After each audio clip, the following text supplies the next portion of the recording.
Good evening, and welcome to The Wong Show. I am your host, Mr. Wong. Before we begin, let me start with my signature joke of the day. This one is courtesy of my mom and her friend back from Indiana. How many bugs are legally required before you can sign a lease on an apartment? 10 ants. Tenants. 10 ants. Get it? It's a good legal math joke. I'll put the definition along the bottom of the screen. We have a good week ahead of us in math. Our math concepts will involve working with equations with parentheses on both sides.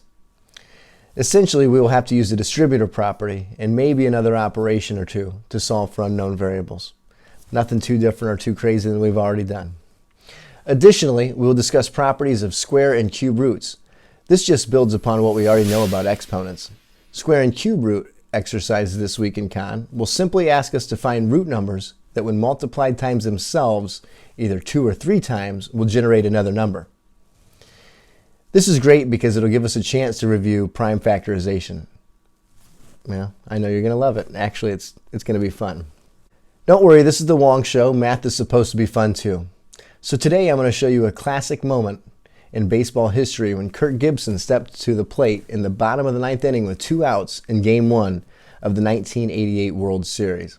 And it has an amazing backdrop and can teach us a valuable life lesson about our approach and mindset to solving math problems. Stay with me for a few more minutes so I can try to help you just a little bit with math, reflect on some of the lessons that I've learned, and show you some of my passions and hobbies in hopes that you will find interest in new things and pursue knowledge and creativity in this time outside of school. But remember that math is all around you, and math is beautiful. Thus, I hope that you look for it everywhere. We'll be right back.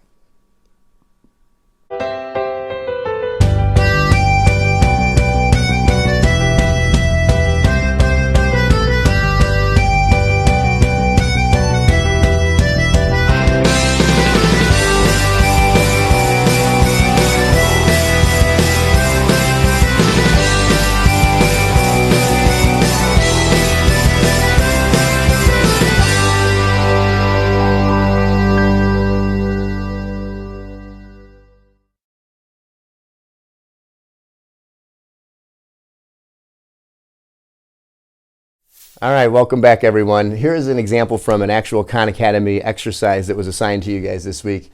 And this is going to have some parentheses in it, and we're going to talk about distributive property, but I also wanted to talk to you guys about when I have a negative sign outside of a parentheses. So right here, we have the negative quantity, or the opposite of the quantity, 13g plus 2. We're going to see what happens with that too, because there's actually a negative 1 right here. So we're going to go through this, and we're going to distribute this guy just like we've done in the past. And I'm going to treat this negative sign as a negative 1, and we're going to multiply that negative 1 through here, but I want you to really just know that this means the opposite of whatever's inside of here. So if we go back through our distributive property principles, this is going to be 6 times a negative 2, so positive 6 times a negative 2g. So that's going to be a negative times a positive is going to give us a negative 12g. And then 6 times a negative 1. Positive 6 times a negative 1 equals a negative 6. Now over here, we're going to do the same thing, but this negative sign is really, we can pretend that that's a negative 1. And so if we have a negative 1 times a positive 13g, that's going to be negative 13g. And then we have negative 1 times positive 2. Once again, it's a negative times a positive. Negative 1 times positive 2 is a negative. And so now we've dealt with all those. But if we were to think that this is the opposite of a positive 13g and a positive 2, what's the opposite of a positive 13g? It's a negative 13g. What's the opposite of a positive 2?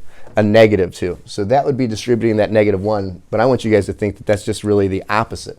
So let's go ahead and get all of our variables on to the left-hand side of the equation. We're going to do that by the opposite. So we have plus 13g plus 13g. Negative 12 plus 13. Same signs, add them up, different signs, subtract. This is going to be 13 minus 12, which is 1. You're going to take the sign of the highest number. That's 13. That's a positive. So we have a positive 1g. So we just have g minus 6. That's gone over there, and that equals negative 2. When we get to this point, we always say, are we looking for addition or subtraction? Well, you see subtraction right here. What's the opposite of subtracting 6? It's adding 6. Add 6. So we're going to have g equals negative 2 plus 6. Same signs, add them up, different signs, subtract. 6 minus 2, it's a positive, so it's going to be 4.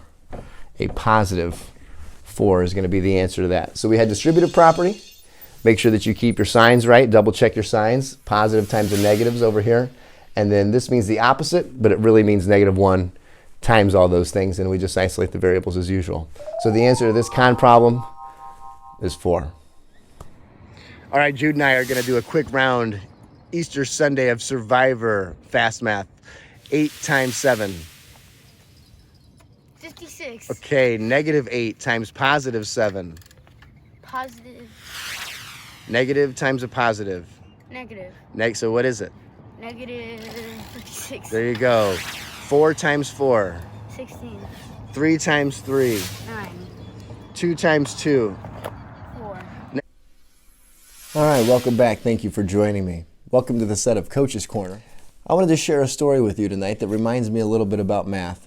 I think sometimes we think that we're not going to be successful every single time that we do a math problem.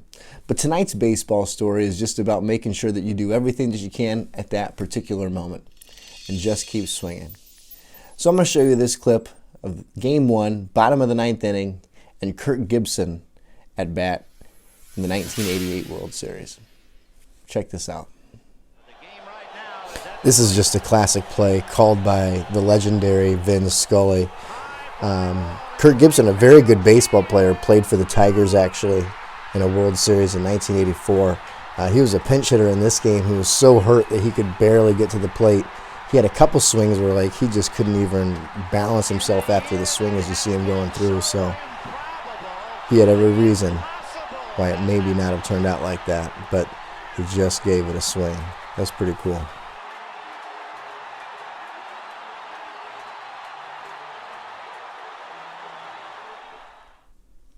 I hope you enjoyed that moment in baseball history. There's actually a lot of historical figures in that game. That pitcher who threw that pitch that had the home run hit off of him, that was Dennis Eckersley, one of the greatest pitchers of all time who's in the Hall of Fame. Don't feel too bad for those Athletics. They lost that World Series 4-1 that year, but they would go on to win the 1989 World Series. Sometimes you have to fail before you can succeed. And Kirk Gibson, he had every excuse in the world why he wouldn't be able to perform in that moment, but he gave himself a chance just by going up and giving it an honest swing. Try to do that sometimes. All right, so I do have a Kirk Gibson baseball card right here, and so we're going to have a little challenge. I'm going to ask a math question based on some of the stats about Kirk Gibson. The first person to email me back the correct answer to the question that I'm going to ask, I will mail you this Kirk Gibson card that actually tells the story of that memorable Game 1 against the Athletics. All right, so you saw that home run hit by Kirk Gibson, probably the greatest moment in his career, one of the greatest moments in all of sports history. But did you know that when this card was made in 1990, he had played 11 seasons in Major League Baseball, and he had struck out 888 times? 888 over 11 seasons is what average of strikeouts per season for Kirk Gibson. While we think about strikeouts, think about this. I've seen a lot of baseball. That home run I'll never forget. I can't remember one of the times that Kirk Gibson struck out. Keep swinging. We'll be right back.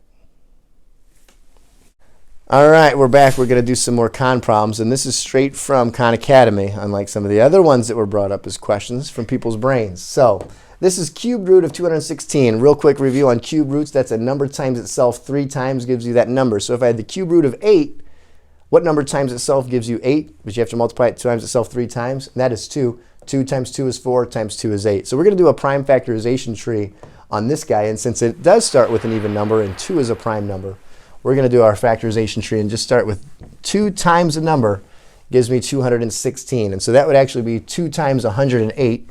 And we would do that by just taking 216 divided by 2 and getting 108. This is an even number as well. So I could do 2 times 54. That's an even number.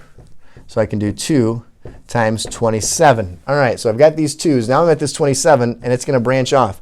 Now that ends in an odd number, so it's not divisible by 2, so we're not going to start with a 2 this time. But the next prime number would be 3, so we're going to try that. Can we do 3 times what number? 3 times what number gives me 27? 3 times a 9 gives me 27. Now that's a prime number, so I can't do anything with that. So now we have this 9, and then the next prime is 3. 3 times what gives you 9? 3. Okay, so now we have our 9. So here's the big point. We're looking for a cube root, and cube root means 3. So we're going to look for sets of 3. Sets of 3 that are identical. Here's a set of 3. Right there, those 3 2s. And then here is a set of 3. Those 3 3s. And so here's what we could do. If you think about corresponding angles, like when we're talking about transversals and whether something is congruent or not, these have corresponding parts too. This is set number 1. This is set number 2. If I were to say this is in position A for this guy, that's position B, and that's position C, I'm going to do the same thing for here. I'm going to say this is position A, position B, and position C. And all I'm going to do is I'm going to match up the A's. So I had a 2, and then times a 3, and that is 6. And then I had this B, and that's 2, times the B that's down here, the second one in the position, that's a 3, and 2 times 3 is 6. And then I've got this C, and he's matched up with the C down here, and 2 times 3 is 6. So we set these up into groupings of 3.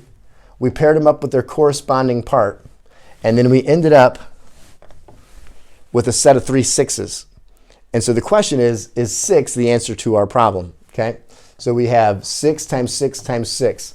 6 times 6 is 36.